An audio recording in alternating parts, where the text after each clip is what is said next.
नमस्कार दोस्तों, यूपी वालों की मस्ती वन के यूट्यूब चैनल में आप सभी का बहुत-बहुत स्वागत है। आज के हम इस वीडियो में देखेंगे बिश्नोई समाज और काला हिरण में क्या आपसी संबंध है, जिसके लिए आज ये इतना ज़्यादा चर्चा में है। चलिए दोस्तों, आज की इस वीडियो में हम आपको बताने वाले हैं बिश्नोई समाज और काला हिरण में क्या आपसी संबंध है।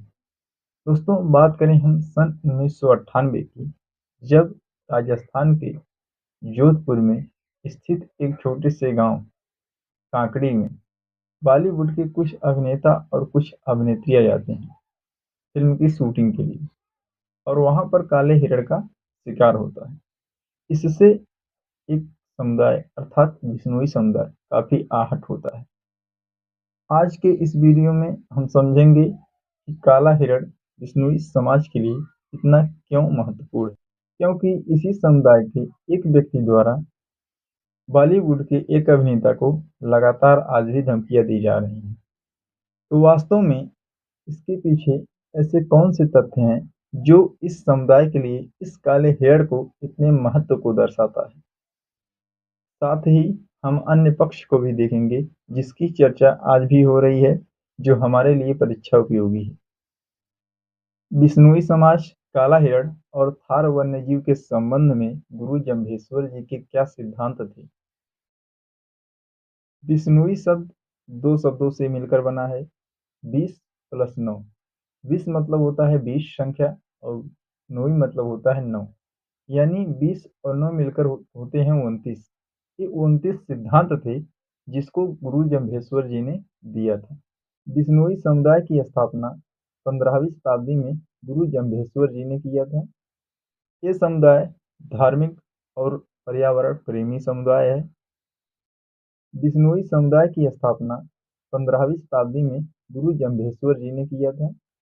ये समुदाय धार्मिक और पर्यावरण प्रेमी समुदाय है।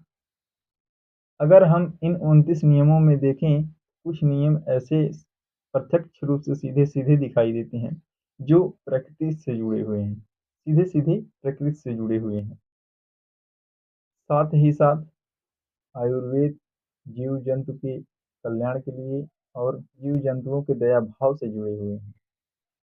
ये समुदाय करुणा की बात करता है और विशेष रूप से प्रकृति के संरक्षण की बात करता है। गुरु जम्भेश्वर जी ने 29 सिद्धांतों में पर्यावरण और वन्यजीव संरक्षण को प्रमुख माना है। इन्होंने खेजड़ी के पेड़ों की रक्षा, अर्थात राजस्थान में एक खेजड़ी नामक पेड़ है जिसकी रक्षा की बात करते हैं, और काले हिरण की रक्षा और चिंकारा जैसे रेगिस्तानी मृगों पर विशेष रक्षा पर बल दिया। इन्होंने 29 सिद्धांतों में जो 18वां सिद्धांत है, यानी 18वां नियम है, उसमें इन्होंने जीवन दया पालनी कहा है, अर्थात जीवों की रक्षा करें और उनकी प्रति दया भाव बनाए रखें। उसमें इन्होंने 18वें सिद्धांत में कहा, और वो 19वें सिद्धांत में कहा है, रुख लीला नहीं घावे, अर्थात हरे पेड़ों की रक्षा करें, उन्हें काटे नहीं, पर्यावरण की सुरक्षा करना।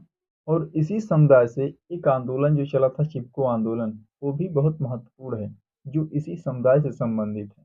चिपको आंदोलन की बात करें हम, चिपको आंदोलन का आधार क्या था? सन 1730 में राजस्थान के एक राजा थे राजस्थान के एक राजा थे, राजा अभय सिंह। उन्हें महल का निर्माण करवाना था, और महल के निर्माण में चूना जलाने के लिए लकड़ी की आवश्यकता थी। उन्होंने कुछ सैनिकों को लकड़ी काटने के लिए जंगल में भेजा। जब वो पेड़ काट रहे थे, अमृता देवी ने उसकी आवाज़ सुनी और वहाँ पर गई। वो पेड़ से जाकर लिपट गई, और वहाँ के इस शोर शराबे से गांव के लोग आप वहाँ पर इकट्ठा हो गए, और सभी ने जाकर पेड़ों से लिपट गए, वहाँ पर जितने भी गांव वाले थे। इसमें 363 लोगों ने अपने प्राण की आहुति दी थी, जिससे चिपको आंदोलन काफी प्रभावित हुआ। आधुनिक शोधकर्ता और मान्यता के अनुसार बिश्नोई समुदाय के योगदान को आधुनिक शोधकर्ताओं ने जैव विविधता संरक्षण को प्रमुख माना है। विशेष रूप से काले हिरण और वन्य जीवों की रक्षा अहम है। तो इस समुदाय के लिए पर्यावरण और प्रकृति की रक्षा सबसे अहम है, और ये प्रकृति प्रेमी हैं। ये पर्यावरण की रक्षा करते हैं। ये समुदाय जो है पर्यावरण प्रकृति की रक्षा की बात करता है, गुरु जम्भेश्वर जी ने इस सिद्धांतों के माध्यम से प्रकृति की रक्षा और पर्यावरण की सुरक्षा को बनाए रखने के लिए बल दिया। तो उम्मीद करते हैं दोस्तों जानकारी अच्छी लगी होगी। जानकारी अच्छी लगे शेयर करिएगा दोस्तों के साथ। मिलते हैं ऐसे ही बेहतरीन वीडियो के साथ।